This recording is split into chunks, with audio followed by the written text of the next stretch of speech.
What's up guys, it's Nick2, and today I wanted to make a video for all these sorcerers out there that are playing Frozen Orb and struggling on bosses because I feel your pain. I absolutely love the Frozen Orb build. It is very fun for just flying through dungeons, doing like, speed farming pits, etc. But when you're trying to do the pit or you're trying to kill like tormented bosses by yourself, you kind of hit a wall with the boss damage and it just doesn't really feel that great fighting bosses for multiple minutes at a time. So I decided to pivot and try to set up what I think is the best bossing build for sorcerers in Season 4.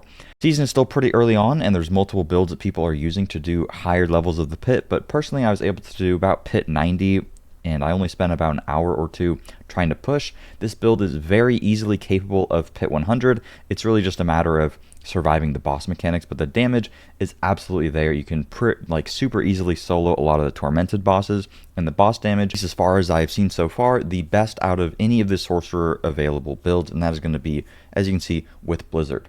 Blizzard's main downside, which a lot of you guys are probably going to point out, or maybe is your reservation for not wanting to play Blizzard, is that when you're trying to just farm normal dungeons, it does not feel as good as Frozen Orb or as fast. So that is why in this video I'm going to show you guys the standard version of the build for fighting bosses / doing like higher tiers of pit, but also a speed farming build that I am a massive fan of, that I can very easily speed farm like tier 60s with, just blasting through them, and then the second that I get to the boss, they pretty much just instantly crumble. I think this is overall the most versatile build that Sorcerer has this season. Not only is it extremely low gear requirement, but also it's just going to work for pretty much any type of content that you're doing. If you want to kill bosses at a decent pace, and you want to do like pit levels that are high enough to be able to fully masterwork all of your gear without having like insane gear requirements or it being very difficult, then this is definitely the build for you. Other builds that are honorable mentions, which I will probably set up in the future, is Firebolt Sorcerer with Flame Shield is very good, but it has a very high gear requirement, and the bossing is super slow, and it just doesn't feel that great. Ball Lightning is also probably Sorcerer's other best build. I believe the bossing is a bit worse than Blizzard, and it has a extremely high gear requirement. Blizzard, however, pretty low gear requirement. I was able to swap from Frozen Orb to Blizzard, and pretty much within an instant I was doing like 20 tiers higher of the pit with pretty much no effort involved, because the boss damage is just so much better. You will suffer a little bit on clear speed when it comes to the higher levels of the pit, but if you're trying to speed farm, the speed farming variant is there for you guys. Let's just hop into the build. Blizzard has a ton of different ways to actually set it up, and there's a lot of variation in like tiny little gear swaps that you can make. Is it better to use this uber unique ring? Is it better to use a normal ring? Do I want to use this unique helmet, these unique boots, etc.? I'll talk about all of that and give you guys all of the available options, but the way that I have it set up, I think, is the least gear requirement, and it is just going to work for all forms of content, and you guys can easily just swap to this right now, and you don't really have to go out of your way to get anything that is hyper specific. It will just straight up work. And the version that I have on right now is what I would call the standard version, but it is what I use to do higher tiers of the pit, and is easily capable of doing tier 100 pit. However, with the build link in the description, I will have a link to the specialized versions, which is going to be bossing, speed farming, and just, pit pushing, which is this build. But this is what I call standard, and will work for if you're trying to do anything in the game. Hell Tide bosses, normal tier dungeons, whatever you want to do, this is going to work for all of that. If you've never played a Blizzard build before, it is super straightforward. We are using Blizzard, obviously. Blizzard doesn't do any of our damage, so getting mastery damage, core skill damage, scaling our Blizzard damage does not matter. The only reason we use Blizzard is for the glacial aspect. When we cast Blizzard, we spawn exploding ice spikes. The damage number here seems pretty low, but we can scale this number really high with just generic damage multipliers, and it counts as a frost skill as well, and it gains a whole bunch of benefit from damage to frozen, etc. We can also get ice spike damage temper on a lot of our gear, which is a very high damage increase, 300% on my weapon here. It is additive, of course, but that is still really good. And there's even a glyph that gives us 20% crit chance with ice spike. So ice spike is all of our damage. It says only 6,000, but when everything is stacked up and I have all my multipliers, it can hit for up to 13 million under like the perfect circumstance. So that is the crux of the build. And then pretty much next to that, once we have glacial aspect on a two-hander, try to scale up our damage. The only other thing that we really need to do or worry about is our mana. There's a ton of different ways to solve our mana, and a lot of it is kind of opportunity cost, whether or not you want to solve it this way, solve it that way. There's a lot of trade-offs and different ways that you can approach it. So I'm kind of going to go in like a priority list of what I think you guys should do starting off to solve your mana, so you can easily swap to the build right now and have no issues at all. but I'll give you guys all the available options. The way I have it set up, I think, is the least gear dependent, and you guys shouldn't have any problems at all. The first thing that everybody can do if you're having mana problems on any sorcerer build is to get an Elixir of Resourcefulness. Gives you 20% resource cost reduction. That is absolutely massive, and anytime that you use this, you will just not run out of mana at all.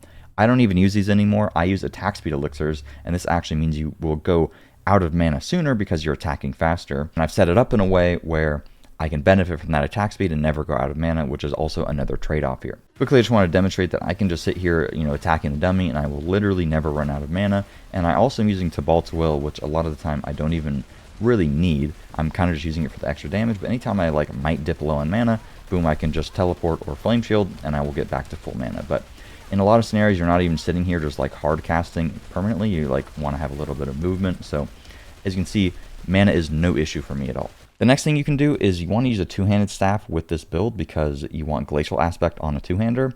The attack speed will be a little bit lower here, but that actually does help us with our mana anyways. If you have Glacial on your Amulet, you're just losing a crazy amount of damage, and it just really doesn't feel good. But on a two-handed staff, you can actually get resource cost reduction, and the only thing you lose is some additive damage or max HP. Which one you prefer to lose is up to you. As you can see, I have 26.6%. It is a greater affix, but if you were just to reduce that by about 50%, it would be about 17 to 16% resource cost reduction, which is still a crazy amount, pretty similar to the Elixir, and you can just get that on a two-hander for pretty low opportunity cost. The next way to get a ton of mana is you need to have some sort of resource cost reduction paired with some sort of generation. Getting just one piece of gear with mana per second on it is actually enough. I happen to have two with greater affix here, so I'm a little bit privileged in this sense, but you can actually only have just one. When I'm fighting the Tormented boss in this gameplay here, I am not using my normal helmet anymore. I'm using Godslayer Crown. You can see that my mana is perfectly fine. So that is our one source of generation, at least having a chest or a helmet with mana per second on it. And then this number will get scaled up if you have resource generation on any of your other gear, particularly rings in form of Tarasha has resource generation on it.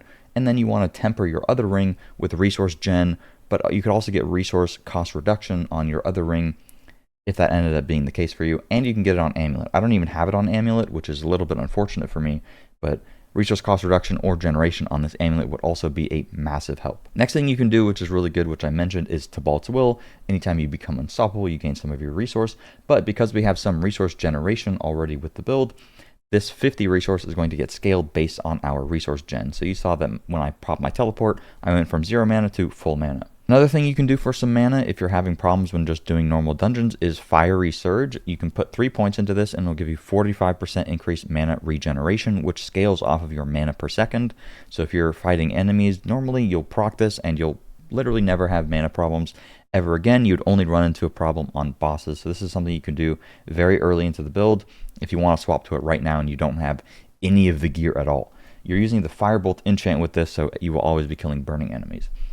Another thing which a lot of people are doing is using Ring of Starless Skies. I'll talk about why I don't think this is entirely worth it later. But if you happen to have this and you don't have anything else for the build and you want to make it super easy, this gives you 40% resource cost reduction. So this plus one other source of mana generation completely solves your mana problems, no question.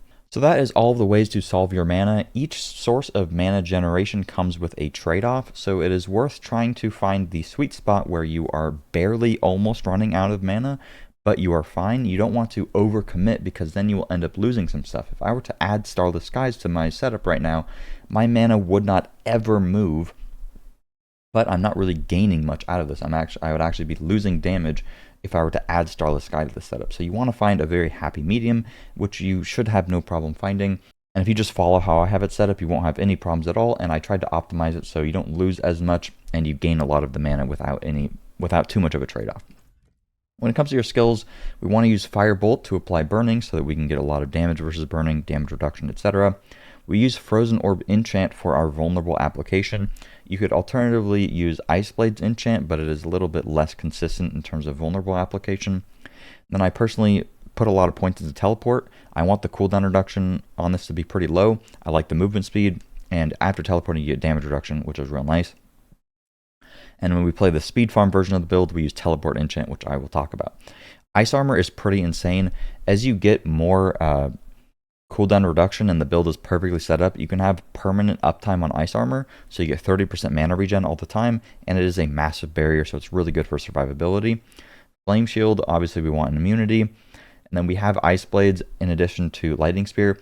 Ice Blades could be something else if you want it to be. It could be like Deep Freeze or something if you want another immunity. I like the Ice Blades because it gives a little bit of cooldown reduction for our Ice Barrier. Helps with Vulnerable sometimes if I need it. It's another cooldown, so we get more barrier uptime. And Lightning Spear is just really good because it applies Vulnerable and is going to stun enemies all the time. And we don't have a stun with this build, so this helps a lot when just clearing out mobs. Then obviously we need Blizzard on our bar. Comes to skill tree, I'll go over this real quickly. Frozen or Vulnerable, 1 point here because we need it. 1 point into Flame Shield, getting more doesn't do anything. Max out Teleport because I want the cooldown to be really low on it. 1 into Elemental Attunement for a chance to just reset one of these cooldowns. Glass Cannon, if you want to take less damage, you can just take out Glass Cannon, but it is a lot of damage. Ice Armor, of course. Protection and Mana Shield for DR and our Barrier. Conjuration Mastery as well is nice with 2 Conjuration skills, and this is a reason why using Ice Blades enchant could be decent for a damage increase. It also gives you a little bit of mana regen. There isn't really anywhere else to put these points other than maybe Cold Front if you wanted. This is kind of a decision based on what you want to do. And again, if you're having mana problems, take the points out of Conjuration Mastery and go into Fiery Surge for the 45% increased mana regen. 3 into Icy Veil so that our barriers last longer. I think this is mandatory. Devouring Blaze, really good crit damage against burning enemies, and we actually have a 100% crit chance with this build. And if they are crowd controlled, 70% because I have it on my amulet, but normally it's like 21% or 30%. Blizzard, and we just want the duration to be increased so it lasts longer. And then for our key passive, we are going with Veer's Mastery. This gives us, it says shock skills, but it's bugged, of course, as they always are, to increase our damage to close enemies by 20%, and we get 25% damage reduction. So this is really, really powerful for doing higher tiers of the pit. For speed farming, I like to use Essu's Ferocity in tandem with the Legendary that gives a lot of attack speed, but this setup requires Starless Skies, kind of, or a lot of mana cost reduction to kind of work if you have that much attack speed. But the attack speed feels really, really good. If you want a bit more damage reduction, you could take the points out of Conjuration Mastery and Fiery Surge, and you could go into Electrocution, because enemies will be crit from your Lightning Spear very often. Let's get into the gear and the legendaries, and I'll talk about some of the other options you have. For the two-hander, you want a staff, and you want Glacial Aspect on it. Using a one-hander, I've tried. The attack speed feels nice, but you do, like, pretty much half the damage. It's not exactly half the damage, but it felt like I was doing half the damage with a one-hander. The attack speed, like, you can argue it kind of makes up for it. You gain cooldown reduction with the one-hander, but the boss damage was much, much worse. And my primary goal with this build was to do good boss damage, and without it, the Glacial on the two-hander, you're really not solving that. Essu's Heirloom, I think, is pretty much mandatory with this build. You can get crit chance cap without Essu's Heirloom if you have perfect gear with crit chance on literally everything, but you couldn't use Starless Skies if you do that. And then you could use a normal pair of boots, but for most people it probably isn't worth doing that, and it's a little difficult to set that up. That's like a perfect gear thing. So for 99% of people, just get Essu's Heirloom. Tibalt's Will is something that you don't need. Personally, I don't need this anymore for my mana, and you could use a normal pair of pants if you want more survivability. You would gain a damage reduction aspect, but my Tibalt's Will has 24% damage reduction against close enemies, gives me a 20% damage multi, and it just helps give you kind of a mana battery. So it's pretty nice, but keep in mind you could swap to like a defensive pair of pants like these, gain int, gain max HP, and it could help you with your armor quite a lot. On the gloves, you want to have either Conceited Aspect or the Ice Spike has a larger radius aspect. For a while I wasn't using this, and for pure boss damage, like, you're not going to see as big of numbers with this, but it really helps your clear speed, and it's kind of just nice to have, especially for bosses that move around a lot. I'd say it's just a bit more consistent, but if you didn't want to use this, you could use Aspect of Control, or you could use Accelerating Aspect for more attack speed. The attack speed feels really nice, but you need a bit more mana to be able to keep up with that attack speed. On the amulet, we want to have Storm Swell. That's really good. And of course, we want to have Tarasha. This gives us cooldown reduction, resource gen, and a 60% damage multi because we can have 4 elements up. We are doing shock with lightning spear. We're doing fire with firebolt enchant. Obviously, blizzard is ice damage, and then we get the lucky hit temper on our weapon, either being shadow or poison, and that is another 15%. Then for some damage reduction aspects, we want to have snow guards always, 30% DR.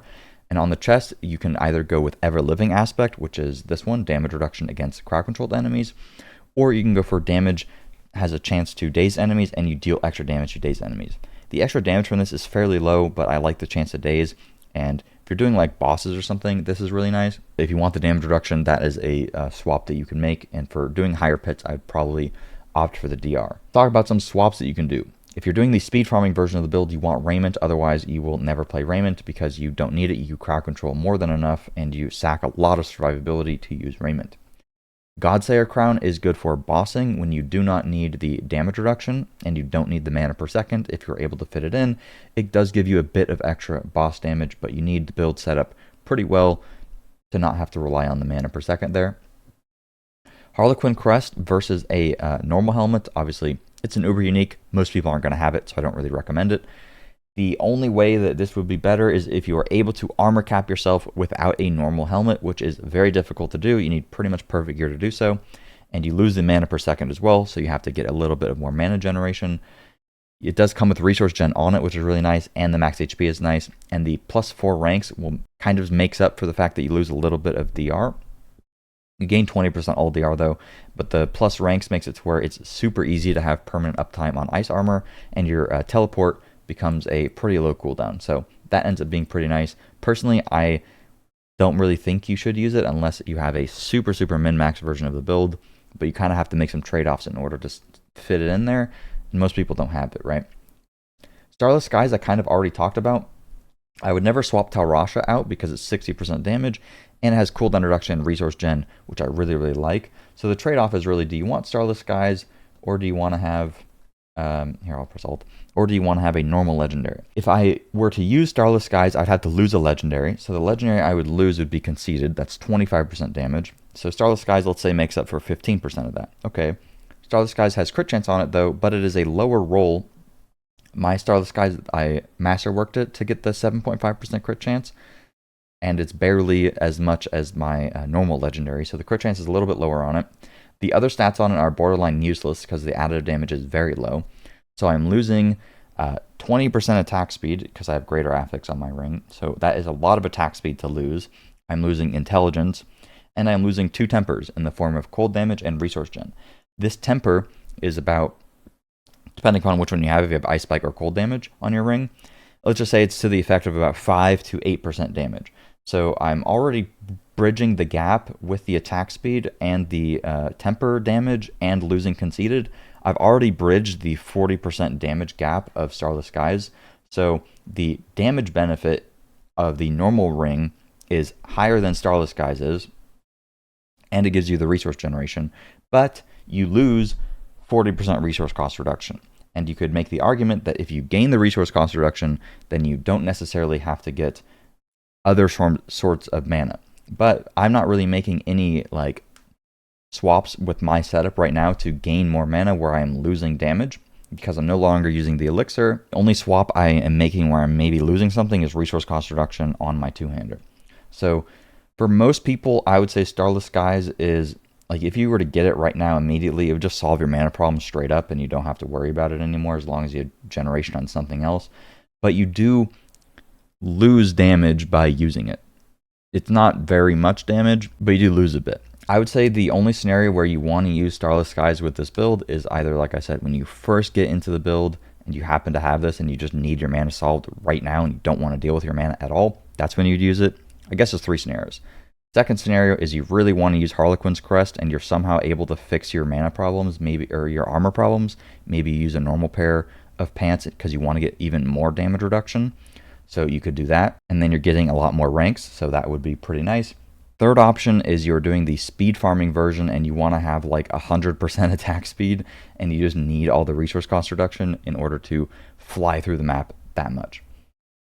And you'd use like the Essus Ferocity legendary. That's probably the only time I would use Ring of Starless Skies. That was a bit of a mouthful. Hopefully, you guys don't hate me and you're able to sit through all that. But I have done a lot of thinking in regards to this build, and a lot of it is opportunity cost and trade off. And I just wanted to go through the thought process with you guys. I mean, the build link is there if you want to just copy paste and you want me to shut up. But if you're watching still, thank you for listening to me ramble. When it comes to the stats on the gear, if you're using a normal helmet, you want mana per second, cooldown reduction, max HP. You need to temper total armor percent if you want to be able to reach armor cap. Otherwise, you will need disobedience on like one piece of gear, being a helmet, chest, or pants. Mana per second and max HP is obviously really, really nice here. This helmet is like probably the best item that I have, I think, but it's 820 item power. So I got this at level 72, but it's really nice. I love the mana per second. I wish I masterworked max HP probably, but I'm glad I got cooldown reduction masterwork. On the chest, pretty much the same thing, but you do need armor on either the chest or the helmet here, but I go for the chest because I like the cooldown reduction on the helmet. Oh, I didn't mention the other temper. You want crowd control duration, I think is overall the best, but getting at least one defensive temper with a lucky hit chance to either stun or immobilize, I think is good. It helps with stagger. But I think your stagger is probably better off if you get crowd control duration on both of these pieces, and that helps a lot when you are ad clearing, like in higher pits. And then for the temper, yeah, you need armor percent temper on either helmet or the chest, and then the other one can be max HP. On the gloves, you want attack speed, crit chance, and intelligence. Unfortunately, I don't have the intelligence, but that's okay. I got a lot of crit chance here, which is pretty nice. On the pants, I have Tybalt's Will, but if you want more damage reduction or you want to solve your mana earlier, you would get intelligence, max HP, armor, could even temper armor or temper max HP depending, and then get like crowd control duration or one of the lucky hit things. Another damage reduction legendary you could go for if you have chest, helmet, and pants, and you don't want to use the daze thing, is damage reduction when you cast a conjuration skill, and that's nice when you have 2 conjurations. It's 20% DR all the time. Boots, you want Esu's Heirloom. I'll talk about the teleport version of the build later. On the staff, I would recommend intelligence, resource cost reduction, and max HP. You lose a bit of damage not having the crit damage. I think it's somewhere in the effect of like 9% damage you will lose if you don't have the crit damage. It's a bit of a loss, but you gain a lot of HP, like 3,000 to 4,000 HP. So if you're trying to do higher pits, go for the HP. If you want to melt bosses, go for the damage. You want the temper to either be, you want ice spike damage, 100%, and you want the temper to be damage to shadow damage or poison. I've bricked 4 of these stabs. I've spent 300 million gold buying stabs from people with intelligence resource cost reduction and then tempering them, and then they brick. This build is super annoying trying to get ice spike damage because for whatever reason it just rolls blizzard damage and damage to frozen like 10 times more often than the other thing. So I don't know if that's just a me thing. Tarasha, obviously, and then I already talked about the ring. You want intelligence, attack speed, crit chance, prioritize the attack speed and the crit chance, and you want resource generation or cost reduction, but I would say the generation is better if you have cost reduction elsewhere, because cost reduction suffers from diminishing returns, so you only really need cost reduction on like 1 or 2 pieces. And then I have cold damage temper. Quickly talk about this. You want cold damage temper on one single piece of gear, any of your gloves, weapon, amulet, or your ring. It just needs to be on one piece. So if you are tempering your gear and one piece is getting really unlucky, or it just happens to roll cold damage, keep it. The reason you want one piece of cold damage is because it is going to max out your Frigid Fate node. It's not going to max it out, but it will almost max it out. 10% of that gets converted into a multiplier with Frigid Fate, which is technically slightly better than getting the ice spike damage. So this right here, the cold damage, this is technically 6% increased multiplicative damage, and also I get the cold damage, which benefits ice spike. So that is just straight up better than getting the ice spike damage roll. So just get that on one piece of gear. And when it comes to the amulet, mine is pretty bricks, to be honest. Like, I got Devouring Blades. That's really just what I wanted. I wanted to see some big numbers. And then next to that, you want attack speed and crit chance. It is possible with perfect gear to not need crit chance on one roll, being either gloves, ring, or the amulet there. You can reach crit cap without it, but that is with perfect gear, so that's probably not going to happen for most people, so I'd recommend getting the crit chance on the amulet. Ranks to Devouring Blaze, of course, is your best bet. You can actually get double ranks now, so you could get ranks to Devouring Blaze, and then you could get ranks to Permafrost or Hoarfrost. That would be really insane. Permafrost probably better because it would work almost all the time, but that's really, really hard to get, and that would be slightly better than attack speed. But otherwise, crit chance, mine is bricked, man. Like, I got vulnerable damage instead of ice spike damage, and I got lucky hit chance to restore resource when I was really trying to get resource gen. So this amulet kind of screwed me over, but that is what you want for your amulet. When it comes to the Paragon board, I have the setup to where you can get maximum resistances without having to use any diamonds, so I found that to be pretty good.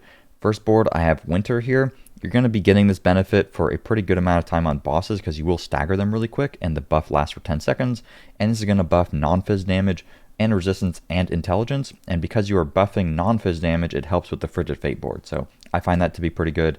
Same deal here, Elementalist is just 15% increased damage, and we also are buffing our res and our non-fizz damage. Get a bit of max HP. I really like having the damage reduction versus elites down here. And then I go for Tactician. In this board, I really like it also buffs damage reduction from burning, so we get 12% DR there. So that is pretty nice, and it's just 10% damage up a lot of the time. Go into the Frigid Fate board, get some DR versus vulnerable enemies, and we get Stalagmite. The Ice Spike damage here is pretty low, so it's not really worth like maxing it out. This just gives us 20% crit chance with Ice Spikes, so this really helps us with our reaching crit cap. So that's super awesome. And then in the next board, I go for Control. You could decide to put a Tactician here to get damage reduction versus chilled enemies and kind of swap these builds orientation, but I get a little bit more damage going Tactician into this board. Control is just damage against crowd controlled. It's a little worse against bosses because they aren't CC'd as often, and you could just go into Exploit instead. But when you're fighting normal mobs, 20% increased damage to crowd controlled is really good.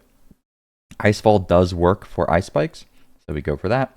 Get a lot of DR versus chilled enemies here. The last two glyphs, you want Destruction here, that's just permanent damage, and Flame Feeder, that is also just permanent damage multiplier. This version of it is a bit more focused around survivability, and if you wanted even more survivability, you could swap out Flame Feeder, or even Control, depending upon what you want to do.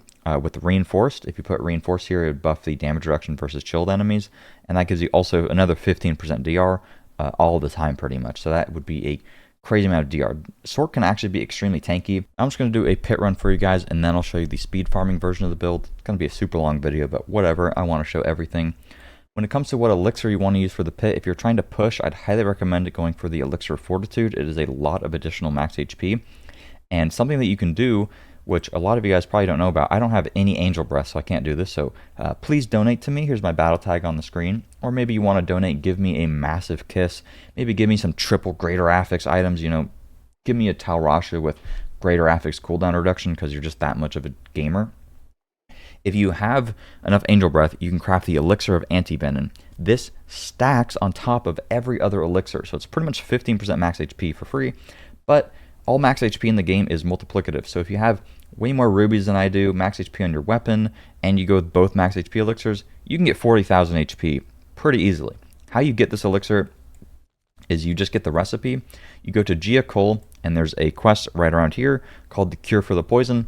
Do that quest, takes 10 seconds, then you have access to this. I never have any Angel Breath because I'm constantly re-rolling and making 5,000 different builds. When it comes to incenses, I'd recommend going for all stats, and maybe you can go for resistance if you need resistance. The all stats, I just realized, helps me reach a breakpoint, so I get this damage reduction versus vulnerable enemies.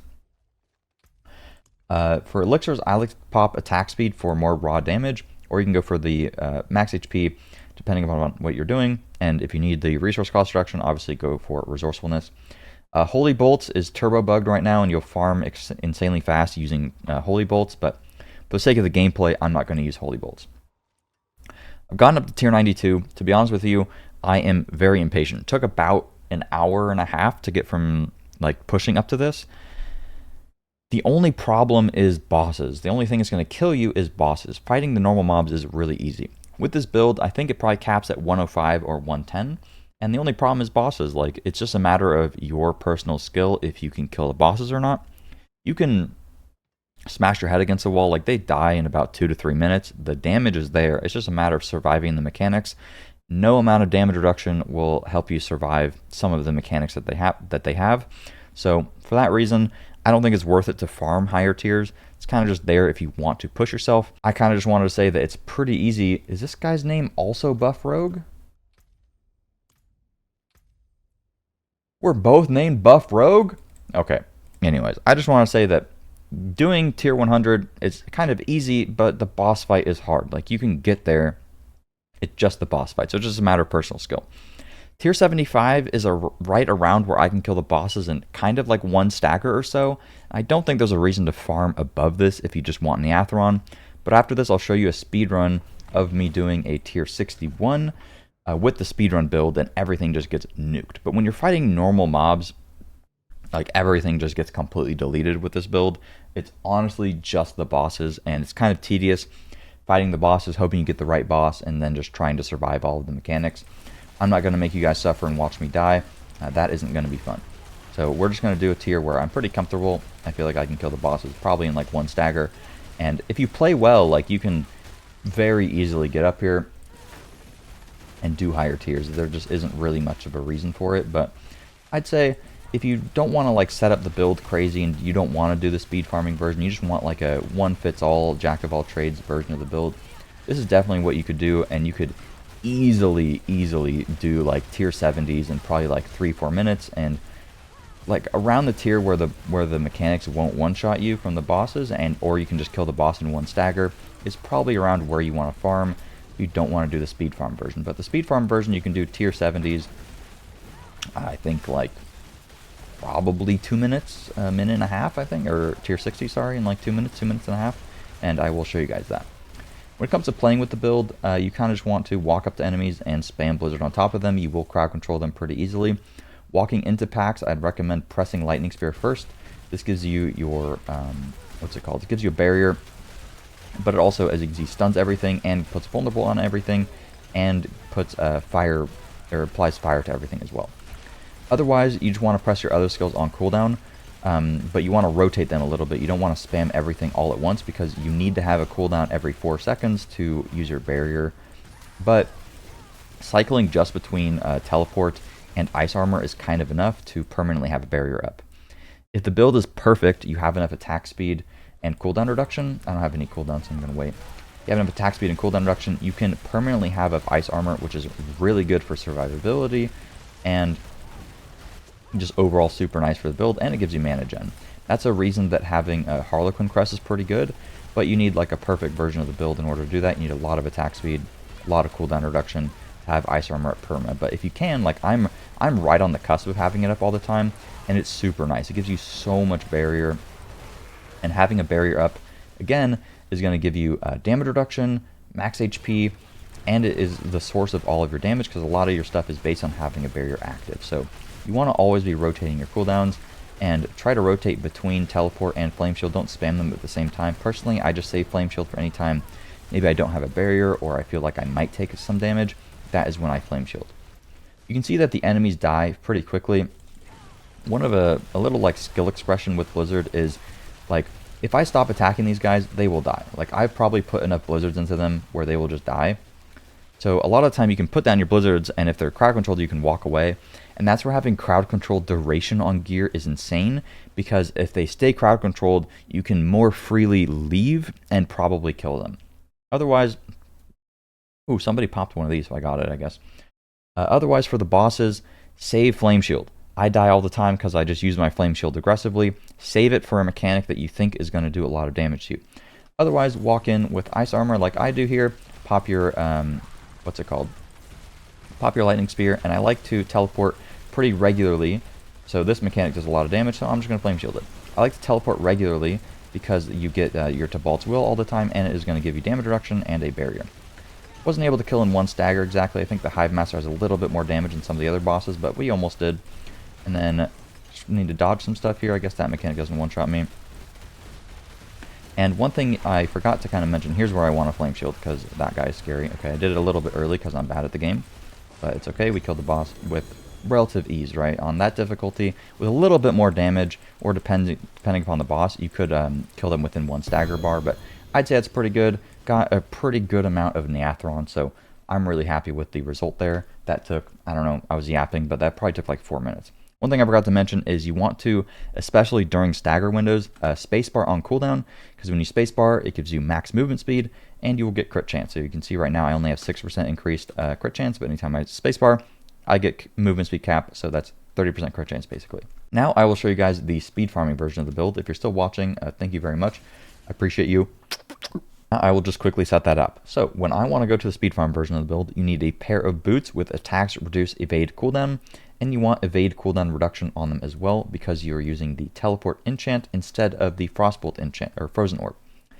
This is where your vulnerable kind of becomes a problem, but as long as you have ice blades and lightning spear, you can solve your vulnerable decently. Actually, I take off ice blades for this version of the build and I go frost nova. And you can even go Frost Nova cooldown reduction if you prefer. This really just helps with your vulnerable application there. I'm going to take my points out of Conjuration Mastery and just go into Fiery Surge. You could also add Unstable Currents and get the attack speed if you want to. But for speed farming setup, I don't really think it's necessary. I have 1 extra point, so I'll go Cold Front. You also need Raiment with the setup because you will want to be teleporting into enemies. Basically, your goal is to teleport into enemies, put down 2 blizzards, walk away, they die. That is your goal with this. You need enough damage to be able to kill enemies very quickly. Within this teleport, you want stun duration so they stay stunned. You want enough cooldown reduction so that you can spam your teleport pretty frequently, which is why you have the aspect here. Teleport's cooldown reduction is reduced. Then you want an amulet with crit chance, cooldown reduction, and evade cooldown reduction. So I quite like swapping to this amulet here. And it's debatable whether or not you need the deep freeze thing, but I'm just going to keep that for now. And I'm actually going to, I haven't done this before, but it should be perfectly fine. I'm going to go imprint the Essu's Ferocity aspect here. The Essu's Ferocity aspect gives us a lot of attack speed, so that will feel really, really nice. I may run into a bit of mana problems, but I could always add Starless Skies if I want to there. And what I'm going to do is, what am I doing here? I'm going to put on the Essu's Ferocity key passive. This is going to give me a lot of attack speed, so it's going to feel really, really nice just flying through the map. You can see, though, my armor becomes a problem when I swap off my main pair of, my main chest there. So I'm going to swap to my damage reduction pair of pants so that I have more armor. And that is pretty much a swap that took me like maybe 2 minutes, but if you were more used to it, you would swap a lot faster. We'll see how the mana is with this setup. I haven't done it with Essu's Ferocity, so the attack speed is really high. Maybe possible I'd want to go for a resource cost reduction elixir, so we'll try that. Or I would just add Ring of Starless Skies. At some point with this, I think I would want to add Harlequins, but I lose mana per second. But on your boots, you can get mana per second as well, so kind of helps out with that. And I do have the resource cost of my weapon, so that's pretty nice. We'll do, like I said, a tier 61. You could probably do tier 70, but I just want to show you guys like how quickly you can play with this build. You can just spam TP like crazy. Harlequins might be better because you get the cooldown reduction, you get ranks to your teleport. So could be a world where you go Starless Harlequins for the speed farm version, but I don't want to give you guys a build where you need Uber Uniques. I want to show you that you can play without Uber Uniques, but let's see if these guys die here. Yeah, they die. So you just need to teleport in, try to apply vulnerable to them, and do a couple blizzards, and then leave. And that's all you got to do. And as you can see, really fast. I am running out of mana a little bit because I have so much attack speed with Essu's, but the attack speed is quite nice. I am kind of blasting. And with a bit more cooldown reduction, build a little bit more perfect, you could spam the teleport a little bit more often, and if you do this a lot, you will probably get used to like how many blizzards you need to put. I think when I tested it before, it was 3 blizzards I needed to put, but that was playing with a friend, so I might be able to just do, I guess I can test right now, 1, 2, see if they die. Narrowly didn't die, so I'd want to do about 3, depending. It depends on if they stay crowd controlled and if you have vulnerable. You just want to make sure to cycle between using Lightning Spear when you're doing this and using your Frost Nova, because you want any pack of elites to be vulnerable. So you don't want to waste your Frost Nova when you don't need to.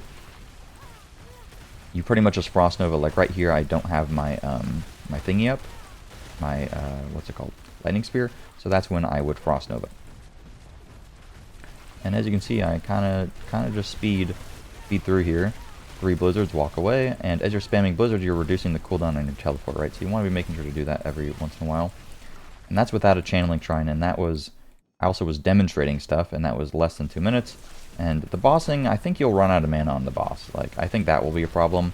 I probably need to put resource cost reduction on if I want to fight the boss decently, because as you can see, my mana, pretty rough against the boss, but it's still fine.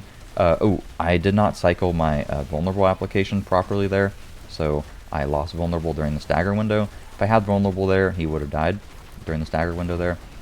But what's really nice is you can spam teleport a lot. So you apply a lot of stagger. Ooh, this mechanic always sucks. And you get just a lot of survivability because you get damage reduction when you spam it. I'll do one more just to show how fast it is. I'll try a resource cost reduction elixir, and we'll see how that is against the boss. The only reason I'm running out is because I have 50% extra attack speed with Esus, which you really don't need. You could just use accelerating aspect and keep on Veers, but it is a little bit more damage. And sometimes the animation with Blizzard like bugs out. Let me know if that happens to you guys, but sometimes it'll bug out and your character's like stuttering, and that doesn't happen if you have enough attack speed. So that's quite nice. My amulet I don't like. Actually, I'm missing like Ranks of Devouring Blaze. I would prefer to remove the attack speed in favor of that, or the crit chance. But the cooldown reduction I quite like for being able to, spam my teleport, and getting the evade cooldown reduction there is pretty sick. So, yep, everything kind of just gets owned. This is really fun, especially if you're doing like nightmare dungeons, or you're just like farming the open world. This is insane. Like, I just wanted to demonstrate that you can play Teleport Blizzard. I think Teleport Blizzard actually was like rank 1 last season for Gauntlet. A lot of people's main problem with Blizzard is like, I don't want to play that slow compared to Frozen Orb, but like, does this really look slow to you? Like, this is really good for farming. It just does not feel as satisfying, but you can like fly through these maps, man. Especially if you're better than I am at the game and you know actually where to path. That would probably be helpful. Lethal Shrine, funnily enough, barely benefits us with this build. With the speed farming version it helps, but with like the maxed out version, you actually have max crit chance, pretty much, unless it's like perfect. I guess this was a little slower because the map layout was not great there in terms of mob density. So, not my best showing, but in a perfect scenario, you guys can easily see how you could do a map in like a minute here, because you do kind of just instantly kill everything. But yeah, you have a near 100% crit chance with the other version of the build using Esus. The lethal shrines kind of don't really do much. But you can see when enemies aren't vulnerable, you do legit 0 damage to them. Channeling Shrine is so nice. I'm just going to spam TP like a psycho here. Helps with mana too. How did I do this map slower, dude? And the other one I was like showing stuff. I think the mob density here was just really, really bad. Or maybe I like failed to kill some mobs that I didn't see. Again, a lot of it is kind of just playing with the build more and seeing how many times you need to cast on enemies to realistically kill them. This boss is usually pretty squishy, so should be able to kill in one stagger here, I think. Ooh, almost dying. Almost dying, but tanking it because it's a lower tier. Yeah, even with the resource cost reduction, my mana with his attack speed is a little rough, but we're able to pull off the kill fairly easily there. The Fiery Surge really carries this version of the build, but if I just added Starless Skies instead of this, and would I drop Esus? I guess I would drop the Ice Spike thing. I don't know. Not sure for speed farming what I'd want to drop. But for most people, probably, I guess you can't go accelerating. I don't know what you go. I guess Aspect of Control for most people for speed farming, probably really nice. I'll mess with it in the planner, but hopefully you guys enjoyed. If you did, please remember to drop a like, subscribe, yada yada. The video was super long, so if you stayed to the end, appreciate you. And I hope you enjoy the build. And leave it down in the comments if you want another build. I might be working on Ball Lightning or Firebolt. I'm not sure which one I want to do yet, but I'll figure it out.